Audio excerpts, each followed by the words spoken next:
जय श्री राम दोस्तों। मित्रों, महाभारत का युद्ध समाप्त होने के बाद एक बार नारद मुनि राजा युधिष्ठिर से मिलने आते।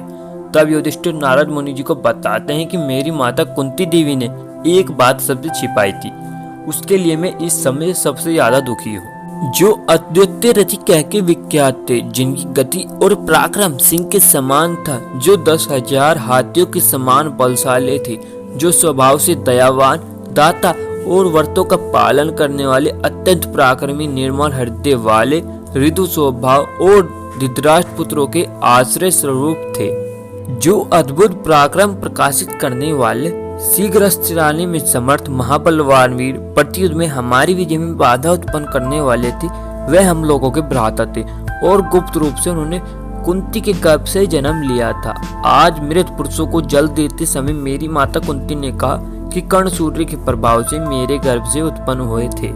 माता ने ऐसे गुणवान पुत्र को जन्म लेते ही टोकरी में रखकर गंगा के स्रोत में बहा दिया था, जिसे सब सूत वंश में जन्मा समझते थे। वह कुंती के ज्येष्ठ पुत्र और हम लोगों के बड़े भाई थे। कर्ण हम लोगों के भाई है। इस वृत्तांत को मैं तथा भीमसेन, अर्जुन और नकुल सहदेव कोई भी नहीं जानते थे, परंतु महर्षि कर्ण को इस बात का पता था। मैंने सुना है कि मेरी माता कुंती हम लोगों के विषय में शांति स्थापित करने की इच्छा से कर्ण के समीप जाकर बोली, हे कर्ण, तुम मेरे पुत्र हो। माता के ऐसे वचनों को सुनकर महात्मा कर्ण ने उनकी इच्छा पूर्ण न की। कर्ण ने यह उत्तर दिया कि मैं इस युद्ध में दुर्योधन को नहीं छोड़ सकता। यदि मैं ऐसा करता हूँ तो इससे मुझे लोग नीच और मित्रद्रोही कहेंगे। यदि मैं तुम्हारे मत के अनुसार युधिष्ठिर से संधि करूं तो सब लोग मुझे अर्जुन से भयभीत हुआ समझेंगे। इससे तो मैं कृष्ण के साथ होते हुए अर्जुन को पराजित करके युधिष्ठिर से संधि करूंगा। महाबाहु कर्ण के ऐसे वचनों को सुनकर अंत में कुंती उससे यह वचन मांगा, हे पुत्र, तब तुम केवल अर्जुन के अतिरिक्त मेरे जो अन्य 4 पुत्र हैं उन्हें युद्ध में अभिदान करो।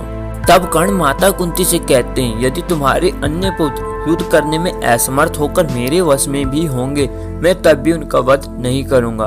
इस युद्ध में या तो मैं मारा जाऊंगा या अर्जुन को मारूंगा, फिर भी तुम्हारे 5 पुत्र जीवित रहेंगे, इसमें कोई संदेह नहीं है। मित्रों, अगर आपको हमारी इस वीडियो में दी गई जानकारी अच्छी लगी हो तो हमारे YouTube चैनल धर्मयुग को सब्सक्राइब कीजिए।